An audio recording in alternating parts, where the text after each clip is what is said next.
ನಿಮಗೆ ಆ ಡೆವಲಪ್ಡ್ ಕಂಟ್ರಿಯನ್ನು ಬಿಟ್ಟು ಭಾರತಕ್ಕೆ ವಾಪಸ್ ಬಂದು ಇಲ್ಲೊಂದು ಡೆಡಿಕೇಟೆಡ್ ಗ್ಯಾಸ್ಟ್ರೋಎಂಟ್ರಾಲಜಿದು ಡೈಜೆಸ್ಟಿವ್ ಹೆಲ್ತ್ಗೆ ಸಂಬಂಧಪಟ್ಟ ಒಂದು ಡೆಡಿಕೇಟೆಡ್ ಸಪರೇಟ್ ಹಾಸ್ಪಿಟಲ್ ಆ ಒಂದು ಸ್ಪೆಷಲೈಸೇಷನಲ್ಲಿ ಮಾಡಬೇಕು ಅಂತ ಯಾಕೆ ಅನಿಸ್ತು ನಿಮಗೆ? ಬೇಕು ಅನ್ನೋ ಒಂದು ಉದ್ದೇಶ ಅಂತೂ ಇತ್ತು. ನಮ್ಮ ದೇಶಕ್ಕೆ ಬರಬೇಕು, ಬೆಂಗಳೂರಿಗೆ ಎಸ್ಪೆಷಲಿ ಬಂದು ಇಲ್ಲಿ ಏನಾದರೂ ನಾನು ಒಂದು ಸೆಟಪ್ ಮಾಡಬೇಕು. ಜನರಿಗೆ ಹೃದಯಾಘಾತ, ಹೃದಯಕ್ಕೆ ಸಮಸ್ಯೆ ಅಂದ ತಕ್ಷಣ ಜಯದೇವ ಅಂತ ಬರುತ್ತೆ, ನರಗಳ ಸಮಸ್ಯೆ ಅಂದರೆ ನಿಮ್ಹಾನ್ಸ್ ಅಂತ ಹೋಗ್ತಾರೆ. ಆ ಥರ ಗ್ಯಾಸ್ಟ್ರೋಎಂಟ್ರಾಲಜಿಗೆ ಒಂದು ಐಡೆಂಟಿಟಿ ಅನ್ನೋದು ಇಲ್ಲ. ಸೊ ನಾನು ಬಂದಾಗ ನಾನು ಯಾವುದೋ ಒಂದು ಕಾರ್ಪೊರೇಟ್ ಮಲ್ಟಿ ಸ್ಪೆಷಾಲಿಟಿಲಿ ಕೆಲಸ ಮಾಡಬೇಕು ಅಂತ ಒಂದು ಉದ್ದೇಶದಿಂದ ಬರಲಿಲ್ಲ. ಸುಲಭ ಅಲ್ಲ. ಒಂದು ಕ್ವಾಲಿಟಿ ಅನ್ನೋದು ಕೊಟ್ಟು ಒಂದು ಒಳ್ಳೆ ಚಿಕಿತ್ಸೆ, ಒಂದು ಟ್ರೀಟ್ಮೆಂಟ್ ಅನ್ನೋದು ಕೊಟ್ಟರೆ ಯಾಕೆ ಇದು ಸಕ್ಸಸ್ ಆಗಲ್ಲ ಅನ್ನೋ ಒಂದು ಆ ಸಿಂಪಲ್ ಪ್ರಿನ್ಸಿಪಲ್ ಮೇಲೆ ನಾವು ಸ್ಟಾರ್ಟ್ ಮಾಡಿದ್ದು ಈ ಹಾಸ್ಪಿಟಲ್. ಜೀರ್ಣಾಂಗ ವ್ಯವಸ್ಥೆಯ ಆರೋಗ್ಯ, ಡೈಜೆಸ್ಟಿವ್ ಹೆಲ್ತ್ ಅನ್ನೋದು ಅಂದರೆ ಮುಖ್ಯವಾಗಿ ತಿನ್ನೋದಕ್ಕೆ ಸಂಬಂಧಪಟ್ಟಿದ್ದು, ತಿನ್ನೋ ಜಾಗವಾಗಿರೋ ಬಾಯಿಯಿಂದ ಹಿಡಿದು ಗುದದ್ವಾರ ತನಕ ಏನಸ್ ತನಕ ಕೂಡ ಇದು ಡೈಜೆಸ್ಟಿವ್ ಹೆಲ್ತ್ ಬಗ್ಗೆ ಚರ್ಚೆನ ಎಲ್ಲಿಂದ ಶುರು ಮಾಡಬೇಕು? ಈಗ ತುತ್ತು ನುಂಗೋದ್ರಿಂದ ಹಿಡಿದು ಮಲ ಆಚೆ ಬರೋವರೆಗೂ ಡೈಜೆಸ್ಟಿವ್ ಸಿಸ್ಟಮ್ ಕಂಟ್ರೋಲ್ ಮಾಡೋದು. ಸೊ ಸಮಸ್ಯೆಗಳು ಎಲ್ಲಿ ಬೇಕಾದ್ರೂ ಇರುತ್ತೆ. ಈಗ ತೂಕ ಕಡಿಮೆ ಆಗ್ತಾ ಇದ್ದೇನೆ, ಪ್ರಯತ್ನ ಪಡ್ದೇನೆ, ಹಸಿವು ಆಗ್ತಾ ಇಲ್ಲ, ಹಸಿವು ಕಡಿಮೆ ಆಗ್ತಾ ಇದೆ, ತುತ್ತು ಸ್ವಲ್ಪ ತಿನ್ನೋಷ್ಟೊತ್ತಿಗೆ ನನಗೆ ಸಾಕಾಗ್ತಾ ಇದೆ, ಮಲದಲ್ಲಿ ರಕ್ತ ಹೋಗ್ತಾ ಇದೆ ಪದೇ ಪದೇ. ಕರಳಿನ ಕ್ಯಾನ್ಸರ್ ನಾವು ಡೈಲಿ ನೋಡ್ತೀವಿ. ಅನ್ನನಾಳದ ಕ್ಯಾನ್ಸರ್ ಆಗಿರ್ಬೋದು, ಕರಳಿನ ಕ್ಯಾನ್ಸರ್ ಆಗಿರ್ಬೋದು, ಇದು ಪ್ರತಿದಿನ ನೋಡ್ತೀವಿ. ಸೊ ಕೆಲವೊಂದು ಟೈಮು ಆ ಥರ ಸಿಂಪ್ಟಮ್ಸ್ನ ಯಾಕೆಂದರೆ ಕ್ಯಾನ್ಸರ್ ನಮಗೆ ವೆಯ್ಟ್ ಮಾಡಲ್ಲ, ಅದೊಂಥರ ಟಿಕ್ಕಿಂಗ್ ಟೈಮ್ ಬಾಂಬ್. ಈ ಥರ ಆದರೆ ಇಗ್ನೋರ್ ಮಾಡಬಾರ್ದು. ಒಂದಷ್ಟು ಎಕ್ಸಾಂಪಲ್ಸ್ ಕೊಡ್ಬೋದಾ? ಈಗ ಮೋಸ್ಟ್ ಇಂಪಾರ್ಟೆಂಟ್, ಈಗ ಯಂಗರ್ ಜನ್ರೇಷನ್ನಲ್ಲಿ ಈ ಎದೆ ನೋವು, ಎದೆ ಉರಿ ಅನ್ನೋದು ಇದೆಯಲ್ಲ, ಇದು ಒಂದು ಸಿಂಪ್ಟಮ್, ಇದೊಂದು ರೋಗ ಲಕ್ಷಣ ಯಾರೇ ಆಗಲಿ ತುಂಬ ಲೈಟಾಗಿ ತೊಗೊಬಾರ್ದು. ಯಾಕಂದರೆ ನಾನು ಹೇಳ್ದಂಗೆ ಕೆಲವೊಂದು ಟೈಮು ಎದೆ ಉರಿ ಅನ್ಕೊಂಡು ಬರ್ತಾರಲ್ಲ, ಅವ್ರಿಗೆ ಆ್ಯಕ್ಚುಲಿ ಹೃದಯಾಘಾತ ಆಗ್ತಾ ಇರುತ್ತೆ. ಡಾಕ್ಟರ್ ಯೋಗಾನಂದ ರೆಡ್ಡಿ ಅವರು ಗ್ಯಾಸ್ಟ್ರೋಎಂಟ್ರಾಲಜಿ ಅಂದ್ರೆ ಹೊಟ್ಟೆ, ಕರುಳು ಹಾಗೂ ಲಿವರ್ಗೆ ಸಂಬಂಧಪಟ್ಟ ಸಮಸ್ಯೆಗಳಿಗೆ ಚಿಕಿತ್ಸೆ ನೀಡುವಲ್ಲಿ ಬರೋಬ್ಬರಿ 25 ವರ್ಷಗಳ ಅಪಾರ ಅನುಭವ ಹೊಂದಿರೋ ನುರಿತ ವೈದ್ಯರು. 2000ನೇ ಇಸ್ವಿಯಲ್ಲಿ ವೈದ್ಯಕೀಯ ಪದವಿ ಪಡೆದ ನಂತರ ಇವರು ಹೆಚ್ಚಿನ ವ್ಯಾಸಂಗಕ್ಕೆ ಅಂತ ಇಂಗ್ಲೆಂಡ್ಗೆ ಹೋಗಿದ್ರು. ಅಲ್ಲಿನ ಮ್ಯಾಂಚೆಸ್ಟರ್ನಲ್ಲಿ ಗ್ಯಾಸ್ಟ್ರೋಎಂಟ್ರಾಲಜಿಯಲ್ಲಿ ಉನ್ನತ ವ್ಯಾಸಂಗ ಮಾಡಿ ಬರ್ಮಿಂಗ್ಹ್ಯಾಮ್ನಲ್ಲಿ ಅಡ್ವಾನ್ಸ್ಡ್ ಎಂಡೋಸ್ಕೋಪಿ ಫೆಲೋಶಿಪ್ ಕೂಡ ಕಂಪ್ಲೀಟ್ ಮಾಡಿದ್ದಾರೆ. ಬರೀ ಓದಿದ್ದಷ್ಟೇ ಅಲ್ಲ, ಇಂಗ್ಲೆಂಡ್ನ ಪ್ರತಿಷ್ಠಿತ ಆಸ್ಪತ್ರೆಗಳಲ್ಲಿ 20 ವರ್ಷಗಳಿಗೂ ಹೆಚ್ಚು ಕಾಲ ಸೇವೆ ಸಲ್ಲಿಸಿದ ಇವರು ಮ್ಯಾಂಚೆಸ್ಟರ್ನ ದೊಡ್ಡ ಟೀಚಿಂಗ್ ಆಸ್ಪತ್ರೆಯೊಂದರಲ್ಲಿ ಗ್ಯಾಸ್ಟ್ರೋಎಂಟ್ರಾಲಜಿ ವಿಭಾಗದ ಮುಖ್ಯಸ್ಥರಾಗಿ ಅಂದ್ರೆ ಚೀಫ್ ಆಫ್ ಗ್ಯಾಸ್ಟ್ರೋಎಂಟ್ರಾಲಜಿ ಆಗಿ ಕೂಡ ಕೆಲಸ ಮಾಡಿದ್ದಾರೆ. ರೋಗಿಗಳಿಗೆ ಇವರು ನೀಡಿದ ಈ ಅತ್ಯುತ್ತಮ ಸೇವೆಯನ್ನ ಗುರುತಿಸಿ ಬ್ರಿಟನ್ ಸರ್ಕಾರ ಪ್ರತಿಷ್ಠಿತ NHS UK ಕ್ಲಿನಿಕಲ್ ಎಕ್ಸಲೆನ್ಸ್ ಪ್ರಶಸ್ತಿಯನ್ನ ನೀಡಿ ಗೌರವಿಸಿದೆ. ಹೀಗೆ ಇಂಗ್ಲೆಂಡ್ನಲ್ಲಿ ದಶಕಗಳ ಕಾಲ ಉನ್ನತ ಹುದ್ದೆಗಳಲ್ಲಿದ್ದ ಡಾಕ್ಟರ್ ಯೋಗಾನಂದ ರೆಡ್ಡಿ ಅವರು ಈಗ ನಮ್ಮ ತಾಯ್ನಾಡಿಗೆ ಮರಳಿದ್ದಾರೆ. ಪ್ರಸ್ತುತ ನಮ್ಮ ಬೆಂಗಳೂರಿನ ಟಾಪ್ ರೇಟೆಡ್ ಆಸ್ಪತ್ರೆಯಾದ ಬೆಂಗಳೂರು ಗ್ಯಾಸ್ಟ್ರೋ ಸೆಂಟರ್ನ ನಿರ್ದೇಶಕರು ಹಾಗೂ ಮುಖ್ಯ ಗ್ಯಾಸ್ಟ್ರೋಎಂಟ್ರಾಲಜಿಸ್ಟ್ ಆಗಿ ಸೇವೆ ಸಲ್ಲಿಸುತ್ತಿದ್ದಾರೆ. ಇವರ ಈ ಒಟ್ಟಾರೆ ಸಾಧನೆಗೆ ದಿ ಎಕಾನಮಿಕ್ ಟೈಮ್ಸ್ ವರ್ಷದ ಅತ್ಯುತ್ತಮ ಗ್ಯಾಸ್ಟ್ರೋಎಂಟ್ರಾಲಜಿಸ್ಟ್ ಪ್ರಶಸ್ತಿ ಕೊಟ್ಟಿದ್ರೆ, outlook India best doctors of the south 2024 ಅನ್ನೋ ಬಿರುದು ನೀಡಿ ಗೌರವಿಸಿದೆ. ಡಾಕ್ಟರ್, ಕಾರ್ಯಕ್ರಮಕ್ಕೆ ಸ್ವಾಗತ. ನಮಸ್ಕಾರ. ಹೇಗಿದ್ದೀರಿ? ಚೆನ್ನಾಗಿದ್ದೀನಿ. ನೀವು ಹೇಗಿದ್ದೀರಾ? ನಾನು ಚೆನ್ನಾಗಿದ್ದೇನೆ. ನನಗೆ ನಿಮ್ಮ ಬಗ್ಗೆ, ನೀವು 20 ವರ್ಷಕ್ಕೂ ಅಧಿಕ ಕಾಲ ನೀವು ಕೆಲಸ ಮಾಡಿದ್ರಿ, ವಿದೇಶಗಳಲ್ಲಿ ಕೆಲಸ ಮಾಡಿದ್ರಿ, UK ಕೆಲಸ ಮಾಡಿದ್ರಿ, ಇಂಟರ್ನ್ಯಾಷನಲ್ ಎಕ್ಸ್ಪರ್ಟ್ ನೀವು ಡೈಜೆಸ್ಟಿವ್ ಹೆಲ್ತ್ ವಿಚಾರಕ್ಕೆ ಸಂಬಂಧಪಟ್ಟಂತೆ, ಗ್ಯಾಸ್ಟ್ರೋಎಂಟ್ರಾಲಜಿಗೆ ಸಂಬಂಧಪಟ್ಟಂತೆ.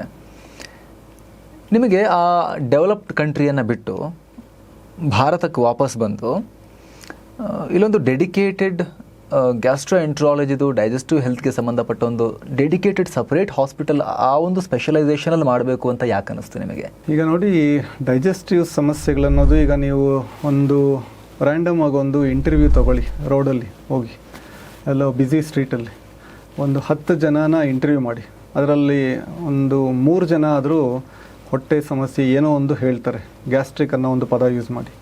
ಸೊ ಇದು ಒಂದು ತುಂಬ ಕಾಮನ್ ಸಮಸ್ಯೆ. ಇದು ನಾನು ಈಗ ವಾಪಸ್ಸು ನನ್ನ ಒಂದು ಕಂಟ್ರಿಗೆ ವಾಪಸ್ ಬರಬೇಕು, ನಾವು ನಮ್ಮ ಜನಕ್ಕೆ ಒಂದು ಸೇವೆ ಮಾಡಬೇಕು, ಏನೋ ಒಂದು ಇತ್ತು ನನಗೆ. ಒಟ್ಟಿನಲ್ಲಿ ಬೆಂಗಳೂರಿಗೆ ವಾಪಸ್ ಬರಬೇಕು ಅಂತ. ನಾನು ಇಲ್ಲೇ ನಿಯರ್ ಬೈ ಆನೇಕಲ್ ತಾಲೂಕಿಂದ ಬಂದಿರೋದು, ಗ್ರಾಮಾಂತರ ಹಳ್ಳಿ ಅಗ್ರಿಕಲ್ಚರಲ್ ಫ್ಯಾಮಿಲಿಯಿಂದ, ವ್ಯವಸಾಯ ಕುಟುಂಬದಿಂದ. ಸೊ ನನಗೆ ಮುಂಚೆ ಅಲ್ಲಿ ಇಂಗ್ಲೆಂಡಲ್ಲಿ ಇದ್ದಾಗಲೂ ಏನೋ ಒಂದು ಬರಬೇಕು ಅನ್ನೋ ಒಂದು. ಎಷ್ಟು ವರ್ಷ ಇಲ್ಲಿದ್ರಿ? ನಾನಿಲ್ಲಿ MBBS ಮುಗಿಸಿ ನಾನು ಇಲ್ಲಿಂದ ಹೊರಟೋದೆ 2000ರಲ್ಲಿ. ಸೊ ಆಲ್ಮೋಸ್ಟ್ 21 ವರ್ಷ ನನ್ನ ಫರ್ದರ್ ಈಗ MD ಅಂತ ಜನರಲ್ ಮೆಡಿಕಲ್ ಟ್ರೈನಿಂಗ್ ಮಾಡ್ತೀವಲ್ಲ, ಪೋಸ್ಟ್ ಗ್ರ್ಯಾಜುಯೇಷನ್ನು, ಅದಾದಮೇಲೆ ಸೂಪರ್ ಸ್ಪೆಷಲೈಸೇಷನ್ನು, ಆಮೇಲೆ ಒಂದು 12 ವರ್ಷ ಅಲ್ಲಿ ಗ್ಯಾಸ್ಟ್ರೋಎಂಟ್ರಾಲಜಿಸ್ಟ್ ಮತ್ತು ಒಂದು ಲಾರ್ಜ್ ಹಾಸ್ಪಿಟಲ್, ಟೀಚಿಂಗ್ ಹಾಸ್ಪಿಟ್ಲಲ್ಲಿ ಒಂದು ಗ್ಯಾಸ್ಟ್ರೋಎಂಟ್ರಾಲಜಿ ಡಿಪಾರ್ಟ್ಮೆಂಟ್ಗೆ ಮುಖ್ಯಸ್ಥ, ಒಂದು ಕ್ಲಿನಿಕಲ್ ಡೈರೆಕ್ಟರ್ ಆಗಿ ಕೆಲಸ ಮಾಡಿದ್ದೆ. ಸೊ ಬಟ್ ನಾನು ಮತ್ತು ನನ್ನ ಶ್ರೀಮತಿ ಇಬ್ಬರಿಗೂ ಏನೋ ಒಂಥರ ನಮ್ಮ ದೇಶಕ್ಕೆ ವಾಪಸ್ ಹೋಗಬೇಕು ಅಂತ ಒಂದು ಮುಂಚೆಯಿಂದ ಇತ್ತದು. ಸೊ ಅದು ಯಾಕೆ ಅನ್ನೋದು ಒಂದು ಸ್ವಲ್ಪ ಕಷ್ಟ ಹೇಳಲಿಕ್ಕೆ. ಅದು ಏನೋ ಒಂದು ನಮ್ಮ ಒಂದು ಕಂಟ್ರಿ ಮೇಲಿರೋ ಒಂದು ಅಫೆಕ್ಷನ್ ಅಂದ್ಕೊಳ್ಳಿ. ಈಗ ಅಲ್ಲಿ ಏನು ನಮಗೇನು ಸಮಸ್ಯೆ ಏನಿರಲಿಲ್ಲ, ಎಲ್ಲ ಥರದ್ದು ಒಂದು ಡೆವಲಪ್ಡ್ ಕಂಟ್ರಿ, ಅದು ಒಂದು ಸಿಸ್ಟಮ್ ಇದೆ, ಅಲ್ಲಿಗೆ ಎಲ್ಲ ಕಂಫರ್ಟಬಲ್ ಆಗಿದೆ, ಇಬ್ಬರಿಗೂ ಒಳ್ಳೊಳ್ಳೆ ಉದ್ಯೋಗ ಇತ್ತು. ಬಟ್ ಏನೋ ನಮ್ಮ ಮಕ್ಕಳನ್ನ ಇಲ್ಲಿ ಬೆಳೆಸಬೇಕು, ನಾವು ಯಾವ ಥರ ಬೆಳೆದಿದ್ವಿ ಅದೇ ಥರ ಅನ್ನೋ ಒಂದು, ಮಕ್ಕಳು ದೊಡ್ಡವರಾಗ್ಬಿಟ್ರೆ ಕಷ್ಟ. ಸೊ ಸಣ್ಣ ಮಕ್ಕಳಿದ್ದಾಗಲೇ ವಾಪಸ್ ಬಂದುಬಿಟ್ರೆ ಸ್ವಲ್ಪ ಅವ್ರಿಗೂ ಒಂದು ಅವಕಾಶ ಇರುತ್ತೆ ನಮ್ಮ ದೇಶದಲ್ಲಿ ಬೆಳೆಯೋಕ್ಕೆ. ಆಮೇಲೆ ಅವ್ರು ಎಲ್ಲಿ ಹೋಗ್ತಾರೋ ಅದು ನಾವು ಕಂಟ್ರೋಲ್ ಮಾಡಲಿಕ್ಕಾಗಲ್ಲ. ಸೊ ಆ ಥರ ಬರಬೇಕಂತ ಒಂದು ಡಿಸಿಷನ್ ಅಂತೂ ಫರ್ಮ್ ಆಗಿ ತೊಗೊಂಡ್ವಿ. ಅವ್ರೇನು ಕೆಲಸ ಮಾಡ್ತಿದ್ರು? ಅವರು ನಮ್ಮ ವೈಫು ಡಾಕ್ಟ್ರು, ರೇಡಿಯಾಲಜಿಸ್ಟು. ಸೊ ಹಾಗಾಗಿ ಅವ್ರಿಗೆ ಏನಂದರೆ ಅವರು ಕರ್ನಾಟಕದವರು, ಬೆಂಗಳೂರೇ. ಸೊ ಹಾಗಾಗಿ ಇಬ್ಬರಿಗೂ ವಾಪಸ್ಸು ಬೆಂಗಳೂರಿಗೆ ಬರಬೇಕಂತ ಒಂದು ಡಿಸಿಷನ್. ಯಾಕಂದರೆ ಹಸ್ಬೆಂಡ್ ವೈಫು ಪ್ರೊಫೆಷ್ನಲ್ಸ್ ಆಗಿದ್ದಾಗ ಒಬ್ಬರೇ ತೊಗೊಳಕ್ಕಾಗೋದಿಲ್ಲ. ಈಗ ಒಬ್ಬರು ಇಲ್ಲ ಅಲ್ಲಿ ಹೋಗೋದು ಬೇಡ ಅಂದರೆ ಇನ್ನೊಬ್ಬರು ಡಿಸಿಷನ್ ತೊಗೊಳಕ್ಕೆ ತುಂಬ ಕಷ್ಟ ಆಗುತ್ತೆ. ಯಾಕಂದರೆ ಇದೆಲ್ಲ ಒಂಥರ ಜಾಯಿಂಟ್ ಡಿಸಿಷನ್ಸು. ಸೊ ಹಾಗಾಗಿ ಆ ಡಿಸಿಷನ್ ಸ್ವಲ್ಪ ಸುಲಭ ಆಯಿತು. ಸೊ ಬಟ್ ಏನಾಗುತ್ತೆ ಅಂದರೆ ಒಂದು ಕಂಫರ್ಟ್ ಝೋನಿಂದ ಆಚೆಗೆ ಬರ್ತೀರಾ, ಒಳ್ಳೆ ಉದ್ಯೋಗ ಇದೆ, ಒಳ್ಳೆ ಒಂದು ಪೊಸಿಷನಲ್ಲಿ ಇರ್ತೀರಾ, ಇದನ್ನೆಲ್ಲ ಬಿಟ್ಟು ಹೋಗಬೇಕಂದ್ರೆ ಅದಕ್ಕೇನೋ ಒಂದು ಕಾರಣ ಇರಬೇಕು ಅಂತ. ಸೊ ಆ ಥರ ನನಗೆ ಅಲ್ಲಿ ಸಮಸ್ಯೆ ಆಗ್ತಾ ಇದೆ ಅನ್ನೋ ಥರದ್ದು ಯಾವುದೂ ಇರಲಿಲ್ಲ. ಬಟ್ ಇಲ್ಲಿಗೆ ಬರಬೇಕು ಅನ್ನೋ ಒಂದು ಉದ್ದೇಶ ಅಂತೂ ಇತ್ತು. ನಮ್ಮ ದೇಶಕ್ಕೆ ಬರಬೇಕು, ಬೆಂಗಳೂರಿಗೆ ಎಸ್ಪೆಷಲಿ ಬಂದು ಇಲ್ಲಿ ಏನಾದರೂ ನಾನು ಒಂದು ಸೆಟಪ್ ಮಾಡಬೇಕು ಗ್ಯಾಸ್ಟ್ರೋಎಂಟ್ರಾಲಜಿ. ಯಾಕಂದರೆ ಗ್ಯಾಸ್ಟ್ರೋಎಂಟ್ರಾಲಜಿ ಅನ್ನೋದು ಈ ಸೂಪರ್ ಸ್ಪೆಷಲೈಸೇಷನ್ನು ಎಲ್ಲ ದೊಡ್ಡ ದೊಡ್ಡ ಕಾರ್ಪೊರೇಟು ಮಲ್ಟಿ ಸ್ಪೆಷಾಲಿಟಿ ಹಾಸ್ಪಿಟಲ್ಸಲ್ಲಿ ಒಂದೊಂದು ವಿಭಾಗ, ಬ್ರಾಂಚ್ ಥರ ಇರುತ್ತೆ. ಈಗ ಹಾಸ್ಪಿಟ್ಲ್ಗೆ ಹೋದರೆ ಎಲ್ಲ ಕಡೆ ಇರುತ್ತೆ, ಒಬ್ಬರು ಇಬ್ಬರು 3 ಜನನೂ ಇರ್ತಾರೆ. ಇದಕ್ಕೋಸ್ಕರ ಪ್ರತ್ಯೇಕವಾಗಿ ಒಂದು ಹಾಸ್ಪಿಟಲ್ ಅನ್ನೋದು ಇಲ್ಲ, ಒಂಥರ ಫ್ರಾಗ್ಮೆಂಟೆಡ್ ಅಂತೀವಿ ಈ ಒಂದು ಕೇರ್ ಅನ್ನೋದು ಗ್ಯಾಸ್ಟ್ರೋಎಂಟ್ರಾಲಜಿ. ನಮ್ಮ ಕಣ್ಣಿನ ಆಸ್ಪತ್ರೆ, ಹಲ್ಲಿನ ಆಸ್ಪತ್ರೆ ಥರ ಸಪರೇಟ್ ಗ್ಯಾಸ್ಟ್ರೋಎಂಟ್ರಾಲಜಿ ಹಾಸ್ಪಿಟಲ್ಸ್ ಇಲ್ಲ. ಈಗ ಜನರಿಗೆ ಹೃದಯಘಾತ, ಹೃದಯಕ್ಕೆ ಸಮಸ್ಯೆ ಅಂದ ತಕ್ಷಣ ಜಯದೇವ ಅಂತ ಬರುತ್ತೆ, ನರಗಳ ಸಮಸ್ಯೆ ಅಂದರೆ ನಿಮ್ಹಾನ್ಸ್ ಅಂತ ಹೋಗ್ತಾರೆ. ಆ ಥರ ಗ್ಯಾಸ್ಟ್ರೋಎಂಟ್ರಾಲಜಿಗೆ ಒಂದು ಐಡೆಂಟಿಟಿ ಅನ್ನೋದು ಇಲ್ಲ. ಸೊ ನಾನು ಬಂದಾಗ ನಾನು ಯಾವುದೋ ಒಂದು ಕಾರ್ಪೊರೇಟು ಮಲ್ಟಿ ಸ್ಪೆಷಾಲಿಟಿಲಿ ಕೆಲಸ ಮಾಡಬೇಕು ಅಂತ ಒಂದು ಉದ್ದೇಶದಿಂದ ಬರಲಿಲ್ಲ. ಇಲ್ಲಿ ಬಂದು ನಾನು ನೋಡಿದಾಗ ಯಾಕೆ ಇಲ್ಲಿ ಒಂದು ಗ್ಯಾಸ್ಟ್ರೋಎಂಟ್ರಾಲಜಿ ಆಸ್ಪತ್ರೆನ ಸೆಟಪ್ ಮಾಡಬಾರ್ದು. ಯಾಕಂದರೆ ಒಂದು ಡಿಸೀಸ್ ಬರ್ಡನ್ ಇದೆ, ಅಂದರೆ ರೋಗ ಇದೆ, ಜನಸಂಖ್ಯೆ ಇದೆ, ಒಂದು ಕ್ವಾಲಿಟಿ ಅನ್ನೋದು ಕೊಟ್ಟು ಒಂದು ಒಳ್ಳೆಯ ಚಿಕಿತ್ಸೆ, ಒಂದು ಟ್ರೀಟ್ಮೆಂಟ್ ಅನ್ನೋದು ಕೊಟ್ಟರೆ ಯಾಕೆ ಇದು ಸಕ್ಸಸ್ ಆಗಲ್ಲ ಅನ್ನೋ ಒಂದು ಆ ಸಿಂಪಲ್ ಪ್ರಿನ್ಸಿಪಲ್ ಮೇಲೆ ನಾವು ಸ್ಟಾರ್ಟ್ ಮಾಡಿದ್ದು ಈ ಹಾಸ್ಪಿಟಲ್ಲು. ಸೊ ಸ್ಟಾರ್ಟ್ ಮಾಡಿದಾಗ ನಾನು ಬಂದಾಗ ನಾನು ಯಾರು ಡಾಕ್ಟರ್ ಯೋಗಾನಂದ ರೆಡ್ಡಿ ಅಂತ ಯಾರಿಗೂ ಗೊತ್ತಿಲ್ಲ. ಸೊ ನಾನು ಹೊಸಬ, ಬ್ಯಾಂಗ್ಳೂರು ಗ್ಯಾಸ್ಟ್ರೋ ಸೆಂಟರು ಹೊಸದು. ಸೊ ಬಟ್ ಏನಂದರೆ ನಾವು ಒಂದು ಅಲ್ಲಿ ಯಾವ ಥರ ನಾವು ಒಂದು ಉನ್ನತ ಮಟ್ಟದ ಚಿಕಿತ್ಸೆ ಅಲ್ಲಿ ನಾವು ಪ್ರಾಕ್ಟೀಸ್ ಮಾಡಿ ಕೊಡ್ತಾ ಇದ್ವಿ ಇಂಗ್ಲೆಂಡಲ್ಲಿ, ಅದೇ ಥರ ಇಲ್ಲಿ ಪ್ರಾಕ್ಟೀಸ್ ಮಾಡೋಣ ಅಂತ, ಜನರಿಗೆ ಟೈಮ್ ಕೊಡೋಣ, ಅವರ ಇದಕ್ಕೆ ಒಂದು ಒಳ್ಳೆ ಚಿಕಿತ್ಸೆ, ಒಂದು ಕನ್ಸಿಸ್ಟೆನ್ಸಿಯಾಗಿ ಮೇಂಟೈನ್ ಮಾಡೋಣ ಕ್ವಾಲಿಟಿ ಅನ್ನೋದನ್ನು ಆ ಒಂದು ಇದ್ರ ಮೇಲೆ. ಸೊ ಒಬ್ಬರಿಂದ 2, 2ರಿಂದ 3 ಈ ಥರ ನಾವೀಗ ಒಂದು 11 ಜನದ ತಂಡ. ಇದು ಕರ್ನಾಟಕದ್ದು ಲಾರ್ಜೆಸ್ಟ್ ಗ್ಯಾಸ್ಟ್ರೋಎಂಟ್ರಾಲಜಿ ಟೀಮ್. ಈಗ ಯಾವ ಹಾಸ್ಪಿಟಲ್ಗೆ ಹೋಗಿ 2-3 ಜನ ಇರ್ತಾರೆ, ಒಂದೇ ಅಂಡರ್ ಒನ್ ರೂಫ್ 11 ಜನ ಡಾಕ್ಟರ್ಸೇ 11 ಜನ ಇದ್ದಾರೆ, ಅಂದರೆ ಸ್ಪೆಷಲಿಸ್ಟ್, ನುರಿತ ವೈದ್ಯರು, ಗ್ಯಾಸ್ಟ್ರೋಎಂಟ್ರಾಲಜಿಸ್ಟು. ಸೊ ಇದರಲ್ಲಿ ಬರೀ ಮಕ್ಕಳು, ಸಣ್ಣ ಮಕ್ಕಳು ನೋಡೋ ಪೀಡಿಯಾಟ್ರಿಕ್ ಗ್ಯಾಸ್ಟ್ರೋಎಂಟ್ರಾಲಜಿಸ್ಟು, ಪ್ಲಸ್ಸು ಈ ಹೆಂಗಸರು, ಕೆಲವರು ನಾನು ಇಲ್ಲ ಮಹಿಳಾ ವೈದ್ಯರನ್ನೇ ನೋಡಬೇಕು, ನನಗೆ ಅವ್ರ ಜೊತೆ ಕಂಫರ್ಟ್ ಆಗಿಲ್ಲ, ಕೆಲವೊಂದು ಸಮಸ್ಯೆಗಳು ಓಪನ್ ಆಗಿ ಅವರು ಡಿಸ್ಕಸ್ ಮಾಡಲಿಕ್ಕೆ ಇಷ್ಟಪಡಲ್ಲ. ಸೊ ಹಾಗಾಗಿ ಫೀಮೇಲ್ ಗ್ಯಾಸ್ಟ್ರೋಎಂಟ್ರಾಲಜಿಸ್ಟ್ ಅವರು ತುಂಬ ಕಡಿಮೆ. ನಮ್ಮ ಕರ್ನಾಟಕದಲ್ಲಿ ಹ್ಯಾಂಡ್ಫುಲ್ ಆಫ್ ಪೀಪಲ್ ಇದ್ದಾರೆ. ಅಂಥದ್ದು ನಮ್ಮ ಹಾಸ್ಪಿಟ್ಲಲ್ಲಿ 4 ಜನ ಫೀಮೇಲ್ ಗ್ಯಾಸ್ಟ್ರೋಎಂಟ್ರಾಲಜಿಸ್ಟ್ ಇದ್ದಾರೆ. ಸೊ ಈ ಥರ ಇದು ಏನಾಗಿದೆ, ಟೀಮು ಬಿಲ್ಡ್ ಮಾಡೋದು ಅಷ್ಟು ಈಸಿ ಅಲ್ಲ. ಒಂದು ಕನ್ಸಿಸ್ಟೆನ್ಸಿ, ಒಂದು ಕ್ವಾಲಿಟಿ ಕೊಟ್ಟಾಗ ಆ ಒಂದು ಒಬ್ರಿಗೆ ಇನ್ನೊಬ್ಬರು ಹೇಳ್ತಾ ಹಾಗೆ ಹೋಗ್ತಾ ಇರುತ್ತೆ. ಸೇಮ್ ಡಾಕ್ಟರ್ಸು ಅಷ್ಟೇ, ಇಂಥ ಕಡೆ ನೀವು ಬಂದು ಪ್ರಾಕ್ಟೀಸ್ ಮಾಡಿದ್ರೆ ಇಲ್ಲಿ ಒಂದು ವಾತಾವರಣ ಚೆನ್ನಾಗಿದೆ ಅಂತ ಅವರೇ ಹುಡ್ಕೊಂಬಂದಿರೋ. ನಾವು ಹುಡ್ಕೊಂಡು ಹೋಗಿಲ್ಲ ಡಾಕ್ಟರ್ಸ್ನ. ಎವ್ರಿ ಟೈಮ್ ನಾವು ಇಲ್ಲಿ ನನಗೆ ಆಪರ್ಚುನಿಟಿ ಇರುತ್ತೆ ಅಂತ ಹುಡ್ಕೊಂಡು ಬಂದು ಈ ಥರ ಒಂದು ದೊಡ್ಡ ಟೀಮ್ನ ಬಿಲ್ಡ್ ಮಾಡಿದ್ವಿ. ಕನ್ನಡ ಇಷ್ಟು ಚೆನ್ನಾಗಿ ಇನ್ನೂ ಫ್ಲೋ ಇಟ್ಕೊಂಡಿದ್ದೀರಲ್ಲ, ಯಾಕಂದರೆ 2 decades ನೀವು UK ಇಂಗ್ಲೀಷ್ ಅವ್ರನ್ನ ಆಡಲ್ಲಿ ಕಳೆದ್ರೂ ಕೂಡ ಜಾಸ್ತಿ ಇಂಗ್ಲೀಷ್ ಇನ್ಫ್ಲೂಯೆನ್ಸ್ ನಿಮ್ಮ ಮಾತಲ್ಲಿ ಆ ಥರ ಏನೋ ಸ್ವಲ್ಪ ಚೇಂಜ್ ಆಗಿದೆ ಫ್ಲೋ ಅಂತ ಅನ್ನಿಸ್ತಿಲ್ವಲ್ಲ? ಮನೆಯಲ್ಲಿ UK ಅಲ್ಲಿ ಇದ್ದಾಗಲೂ ಕೂಡ ನೀವು ಮನೇಲಿ ಕನ್ನಡ ಮಾತಾಡ್ತಿದ್ರಾ? ಇಲ್ಲ, UK ಅಲ್ಲಿ ಈಗ ಮನೆಯಲ್ಲಿ ಮಾತಾಡ್ತಾ ಇದ್ವಿ, ಪ್ಲಸ್ ಹೊರಗಡೆ ಈಗ ಸ್ನೇಹಿತರೆಲ್ಲ ನಮ್ಮ ಫ್ರೆಂಡ್ಸ್ ಎಲ್ಲ ಇಲ್ಲಿಂದ ಬಂದಿರ್ತಾರಲ್ಲ, ಸೊ ಕಾಮನ್ ಆಗಿ ಈಗ ಕನ್ನಡ, ಈಗ ನಾವೇನಾದರೂ ಮೆಡಿಕಲ್ ಕಾಲೇಜ್ ಫ್ರೆಂಡ್ಸ್ ಎಲ್ಲ ಸುಮಾರು ಜನ, ಕೆಲವೆಲ್ಲ ಅಲ್ಲೂ ಕೆಲವೊಂದು ಕನ್ನಡ ಬಳಗ ಅದು ಇದು ಅಂತ ಕೆಲವೊಂದು ಫೆಸ್ಟಿವಲ್ಸು ಇದೆಲ್ಲ ಹೋಗ್ತಾ ಇದ್ವಲ್ಲ, ಸೊ ಕಾಮನ್ ಆಗಿ ನಮಗೆ ಕನ್ನಡ ಮಾತಾಡಿದ್ರೆ ಒಂಥರ ಏನೋ ಒಂದು ಬ್ಯಾಕ್ ಟು ಹೋಮ್ ಅನ್ನೋ ಥರದ್ದು ಒಂದು ಖುಷಿ. ಸೊ ಹಾಗಾಗಿ ಈಗ ಕಲ್ತಿರೋ ಭಾಷೆನ ಮರೆಯೋಕೆ ಸುಲಭ ಅಲ್ಲ, ಯಾಕಂದರೆ ಆ ಒಂದು ಆ್ಯಕ್ಸೆಂಟು ಏನೇ ಆಗಲಿ ಚೇಂಜ್ ಆಗಲ್ಲ ಆ್ಯಕ್ಚುಲಿ. ಸೊ ನಾವು ಕನ್ನಡ ಮಾತಾಡೋದು ಈಗ ತುಂಬ ಇಂಪಾರ್ಟೆಂಟ್, ಯಾಕಂದರೆ ಈಗ ಏನಾಗ್ತಾ ಇದೆ, ಈಗ ನಮ್ಮ ಮಕ್ಕಳೇ ಆಗಲಿ ಲ್ಯಾಂಗ್ವೇಜ್ ಅನ್ನೋದು ಈಗ ಎಲ್ಲ ಮಕ್ಕಳು ಒಂಥರ ಬೆರೆತಾಗ ಕಾಮನ್ ಲ್ಯಾಂಗ್ವೇಜ್ ಇಂಗ್ಲೀಷ್ ಆಗೋಗ್ತಾ ಇದೆ. ಹೌದು. ಸೊ ಹಾಗಾಗಿ ಲ್ಯಾಂಗ್ವೇಜ್ ಈಗ ತಂದೆ ತಾಯಿನೇ ಬೇರೆ ಭಾಷೆಯಲ್ಲಿ ಮಾತಾಡೋಕ್ಕೆ ಸ್ಟಾರ್ಟ್ ಮಾಡಿಬಿಟ್ರೆ ಮಕ್ಕಳು ಹೇಗಿದ್ರು ಕರೆಕ್ಟ್ ಪಾಸ್ ಆಗೋದಿಲ್ಲ. ಹಾಗಾಗಿ ನಮ್ಮ ಕಲ್ತಿರೋ ಲ್ಯಾಂಗ್ವೇಜ್ನ ಅದನ್ನು ಇದನ್ನ ಮಾಡ್ಕೊಳ್ಳೋದು ತುಂಬ ಇಂಪಾರ್ಟೆಂಟು. ಒಂದ್ಸರಿ ಕಲ್ತಿರೋ ಲ್ಯಾಂಗ್ವೇಜ್ ಎಲ್ಲೂ ಹೋಗೋದಿಲ್ಲ. ಸೊ ಯಾಕಂದರೆ ನಾವು ಹುಟ್ಟಿ ಬೆಳೆದಿರೋದು ಕರ್ನಾಟಕ, ನಾವು ಇಲ್ಲಿ, ಸೊ ಹಾಗಾಗಿ ಲ್ಯಾಂಗ್ವೇಜ್ ಅಂತೂ ನಾವು ಮರೆಯೋಕ್ಕೆ ಚಾನ್ಸೇ ಇಲ್ಲ. ಓಕೆ, ಈಗ ಜೀರ್ಣಾಂಗ ವ್ಯವಸ್ಥೆಯ ಆರೋಗ್ಯ, ಡೈಜೆಸ್ಟಿವ್ ಹೆಲ್ತ್ ಅನ್ನೋದು ಅಂದರೆ ಮುಖ್ಯವಾಗಿ ತಿನ್ನೋದಕ್ಕೆ ಸಂಬಂಧಪಟ್ಟಿದ್ದು, ತಿನ್ನೋ ಜಾಗವಾಗಿರೋ ಬಾಯಿಯಿಂದ ಹಿಡಿದು ಗುದದ್ವಾರ ತನಕ, ಏನಸ್ ತನಕ ಕೂಡ ಇದು ಕವರ್ ಆಗುವಂಥ ಟಾಪಿಕ್ ಇದು. ನಿಮ್ಮ ಪ್ರಕಾರ ಇಲ್ಲಿ ನಮ್ಮ ಪ್ರಕಾರ ಇಲ್ಲಿ ಸುಮಾರಷ್ಟು ವಿಚಾರಗಳಿದ್ದಾವೆ.